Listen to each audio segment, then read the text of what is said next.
வணக்கம். இது கள்ளிப்பாடி சேதுபதியின் குரல். 2025ஆம் ஆண்டிற்கான முதல் சட்டமன்ற கூட்டத்தொடர் என்பது நேற்றைய தினத்திலிருந்து தொடங்கி இருக்கிறது.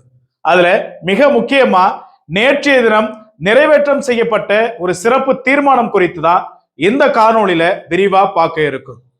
இந்த ஆண்டிற்கான முதல் சட்டமன்ற கூட்டத்தொடர் நேற்றைய தினம் தொடங்குவதற்கு முன்பாகவே பாட்டாளி மக்கள் கட்சியினுடைய சட்டமன்ற உறுப்பினர்களுக்கு சட்டமன்றத்துல எந்தெந்த விடயங்கள் குறித்தெல்லாம் கேள்வி எழுப்புங்க, விவாதிங்கன்னு சொல்லிட்டு பாட்டாளி மக்கள் கட்சியினுடைய தலைமை சட்டமன்ற உறுப்பினர்களுக்கு சில தகவல் கலந்த அறிவுறுத்தல்களை வழங்கியிருக்கிறாங்க. அதுல மிக முக்கியமான முதல் விடயம் என்ன அப்படின்னாக்க, அண்ணா பல்கலைக்கழகத்தினுடைய கல்லூரி மாணவியினுடைய பாலியல் பலாத்கார வழக்குக்கு அழுத்தம் கொடுக்கும் விதமாகவும், இரண்டாவது அண்மையில கூட நாங்க வன்னியர்களுக்கான இடஒதுக்கீடு போராட்டத்தை முன்னெடுத்து ஒரு மிகப்பெரிய ஆர்ப்பாட்டம் தமிழகம் தழுவி பண்ணோம். அதனை சார்ந்து உடனடியாக இந்த இடஒதுக்கீட்டினை நிறைவேற்றம் செய்வது குறித்த கேள்வி எழுப்புங்கன்னு சொல்லிட்டு இன்னும் சில மிக முக்கியமான கேள்விகள் எல்லாமே அவர்களுக்கு சட்டமன்றத்துல எழுப்புவதற்காக அறிவுறுத்தப்பட்டது. அதன் வாயிலாக நேற்றைய தினமே சென்றிருந்தாங்க. ஆனா எதிர்பாராத விதமா என்ன நடக்குது அப்படின்னாக்க, தமிழகத்தினுடைய அரசினுடைய அந்த சட்டமன்றம் எப்படி நடக்கும் நமக்கு தெரியும் இல்லையா?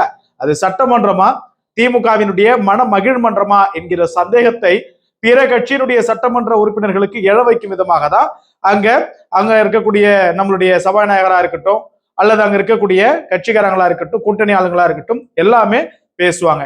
அதே போல நேற்றைய தினம் பாட்டாளி மக்கள் கட்சியினுடைய போராட்டத்துக்காக கைது செய்ததை கண்டித்தும், அண்ணா பல்கலைக்கழகத்தினுடைய மாணவியினுடைய வழக்குல இன்னும் உரிய போதிய நடவடிக்கை எடுக்கலாம்னு சொல்லிட்டோம் பாட்டாளி மக்கள் கட்சி என்ன பண்றாங்கன்னா, அந்த சட்டமன்றத்தினுடைய வளாகத்திலிருந்து வெளிநடப்பு செய்துட்டு வராங்க. அதற்கு பின்பா ஒரு குறிப்பிட்ட மணி நேரத்திற்குள்ள ஒரு சட்டமன்றத்துல ஒரு சிறப்பு தீர்மானம் நிறைவேற்றம் செய்யப்பட்டதா அப்பாவு அவர்கள் என்ன பண்றாரு அப்படின்னாக்க ஒரு செய்தியை வெளியிடுறாரு. அதுல என்ன எழுதியிருக்குது அப்படின்னா, சாதிவாரி கணக்கெடுப்பை நடத்த ஒன்றிய அரசிற்கு அறிவுறுத்தும் விதமாக சட்டமன்ற உறுப்பினர்கள் ஒருமனதாக இங்கே தீர்மானத்தை நிறைவேற்ற செய்தார்கள். அதன் அடிப்படையில இங்கே நிறைவேற்றப்பட்ட தீர்மானம் ஒன்றிய அரசுக்கு அனுப்பி வைக்கப்படும் அப்படின்னு சொல்லிட்டு அந்த பிரஸ் மீட் ஆனது வெளியேறுது. என்ன ஒரு மிக முக்கியமான கேள்வின்னா, நேற்றைய தினம் பாமகவினுடைய சட்டமன்ற உறுப்பினர்களும் வெளிநடப்பு செஞ்சுட்டாங்க. இவர்கள் சாதிவாரி கணக்கெடுப்பை எப்பப்பெல்லாம் பேசுவாங்க அப்படின்னா, வன்னியர்கள் எப்பெல்லாம் இடஒதுக்கீடு கேட்கிறாங்களோ, எப்பெல்லாம் இடஒதுக்கீடு போராட்டத்தை அறிவிக்கிறாங்களோ, எப்பெல்லாம் சட்டமன்றத்துல கேள்வி கேட்கப்படுதோ அப்பெல்லாம் ஒன்றிய அரசு ஒன்றிய அரசு ஒன்றிய அரசின் மட்டும்தான் இவர்களுடைய பதில் என்பது அமையும். இது எவ்வளவு பெரிய வெட்கக்கேடு அப்படிங்கிறத தமிழக அரசு இன்னும் உணராம இருக்கிறது தான் மிகப்பெரிய அளவுல ஒரு வருத்தத்தை உண்டாக்குது. அதனையும் கடந்து நம்மவர்கள் ஏன் இன்னும் முழுமையா இன்னும் இந்த திமுகவினுடைய அரசாங்கத்தை புரிந்து கொள்ளல, அவர்களுடைய சூழ்ச்சிகளை உணரவில்லை அப்படிங்கிறது ஒரு பெரும் கேள்வியாவே இருக்குது. ஏன்னா சாதிவாரி கணக்கெடுப்பு சாதிவாரி கணக்கெடுப்பு சாதிவாரி கணக்கெடுப்புன்னு சொல்லிட்டு இந்த அரசாங்கம் பேசிட்டு இருக்குது இல்லையா? தமிழகத்துல 4 மாநிலங்கள்ல மாநில அரசே முன் சாதிவாரி கணக்கெடுப்பை நடத்துவதற்கும் நடத்தியும் காட்டியிருக்கிறாங்க. பீகார், மகாராஷ்டிரா, கர்நாடகா, ஒரிசா இந்த 4 மாநிலங்கள்ல நடத்தப்பட இருக்கக்கூடிய நடத்தப்பட்டு முடித்த சாதிவாரி கணக்கெடுப்பு எல்லாமே மாநில அரசுகளினுடைய அனுமதியாலும் அவர்களுடைய செயல்பாட்டாலும் மட்டும்தான் இது நிறைவேற்றம் செய்யப்பட்டது. குறிப்பிட்டு சொல்லணும் அப்படின்னாக்க, பீகார்ல சாதிவாரி கணக்கெடுப்பு நடத்துவதற்கு பின்பாக மாநிலங்களவை தான் நடத்துது. அதாவது மாநிலம் மட்டும்தான் நடத்துது, ஒன்றிய அரசு அவங்க சொல்வது போல நடத்த கிடையாது. முதலமைச்சர் கீழ் இருக்கக்கூடிய அதிகாரத்தை பயன்படுத்தி நடத்துறாங்க.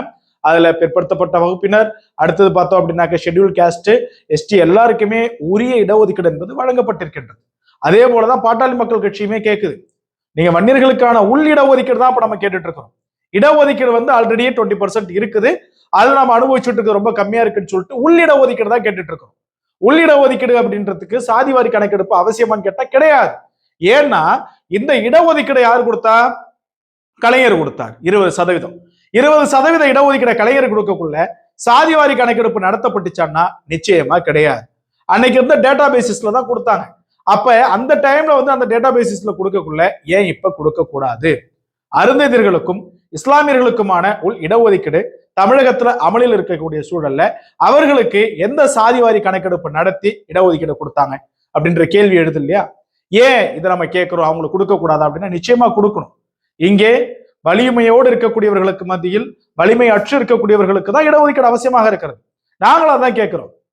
இதை அரசாங்கம் தேர்தலுக்காக மட்டும் இந்த இன மக்கள் மத்தியில ஒரு வெற்று வார்த்தையா பயன்படுத்திட்டு இருக்குது. நமக்கு கொடுக்கணும்னா இன்னைக்கு கொடுக்கலாம். இப்ப நம்ம பேசிட்டு இருக்கிறோம். இன்னைக்கு கொடுத்துருந்துருக்கலாம், இல்ல நாளைக்கு கொடுக்கலாம். அதிகபட்சம் 1 மணி நேரத்துல இப்ப இவங்க சொல்றாங்கல்ல, நாங்க தீர்மானம் கொண்டு வந்தோம் ஒருமனதான. இதே தீர்மானத்தை சிறப்பு சட்டமன்றத்தை கூட்டியோ அல்லது நடப்பு சட்டமன்றத்திலேயோ ஒருமித்த கருத்தோடு தீர்மானத்தை ஏற்றி உடனடியா தமிழகத்தினுடைய அரசு வன்னியர்களுக்கான இடஒதுக்கீட்டினை கொடுப்பதற்கு முழு அதிகாரம் உண்டு, முழு அதிகாரம் உண்டு. ஆனா கொடுக்க போறதும் கிடையாது. நல்லா புரிஞ்சுக்கோங்க.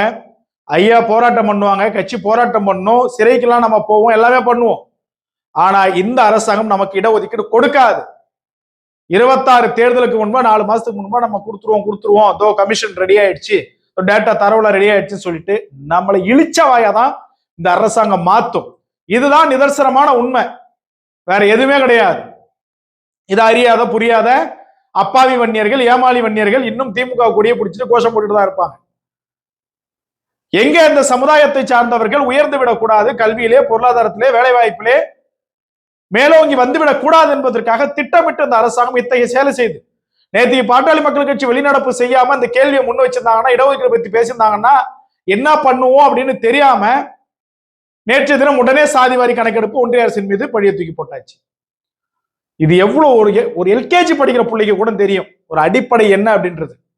அவன் கிளாஸ்ல என்ன நடக்கும் அவனுக்கு தெரியும். ஏபிசிடியா 1 2 3 இந்த அரசாங்கத்தினுடைய முதலமைச்சருக்கு தெரியாது அவருடைய அதிகாரம் என்னென்ன, அவருடைய ஆளுமை என்னென்ன, அவருக்கான அங்கீகாரம் என்னென்ன அப்படின்னு. எதுக்கு எடுத்தாலும் ஒன்றிய அரசுன்னா ஒன்றிய அரசு மட்டுமே ஆட்சி செஞ்சுட்டு போயிட்டுமா மாநிலத்துல? ஏன் வெட்டியா மாநிலத்துல ஒரு முதலமைச்சர் தேவையில்லாத தானே? சும்மா அவங்கள காரணம் கட்டத்துக்கு அவங்களே ஆண்டுட்டு போட்டுமா? ஒரே நாடு ஒரே தேர்தல் கூட வேணாம், ஒட்டுமொத்த இந்தியாவுக்கு முதலமைச்சர் அவரே வந்துட்டு போட்டுமா? எதுக்கு நீங்க தமிழ்நாட்டுல முதலமைச்சரா இருக்கிறீங்க? இது மிகப்பெரிய ஒரு அவலம். இதை நம்மவர்கள் தெளிவாக புரிந்து கொள்ள வேண்டும். நம்முடைய ஒரே உற்று நோக்குதல் இடஒதுக்கீடு. ஆனால் அந்த இடஒதுக்கீடை கொடுக்க கூடாது என்கிறதுல பெரும் உற்று நோக்குதலாக திமுக இருக்கிறது என்பதை நாம் உணர்வோம். நிச்சயமாக அடுத்தடுத்த நடவடிக்கைகள் பாமக எடுப்பதற்கு ஆயத்தமாக இருக்கிறார்கள். நாமும் களமாடுவோம் என்று தெரிவித்துக் கொண்டு மீண்டும் ஒரு காணொலியில் உங்களை சந்திக்கிறேன். அதுவரை உங்களிடமிருந்து விடைபெறுவது உங்கள் கள்ளிப்பாடி சேதுபதி. நன்றி, வணக்கம்.